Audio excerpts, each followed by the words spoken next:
திருடன் வந்து போன பிறகுதான் பூ பூத்திருக்க வேண்டும். ஒரு கவிதை. மொட்டை பனைமரம் உச்சியில் அமர்ந்து தோகை விரித்தது மயில் ஒரு கவிதை. பூக்களை பேரம் பேசி வாங்கிய தருணத்தில்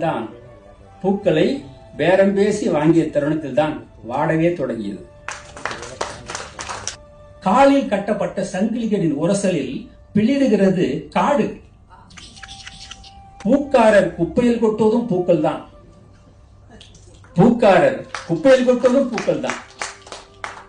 சருகு தண்ணீரில் விழும்போது கூட பூ போலத்தான் விழுகிறது என்று சொல்கிறது இன்னொரு கவிதை. சருகு தண்ணீரில் விழும்போது கூட பூ போலத்தான் விழுகிறது.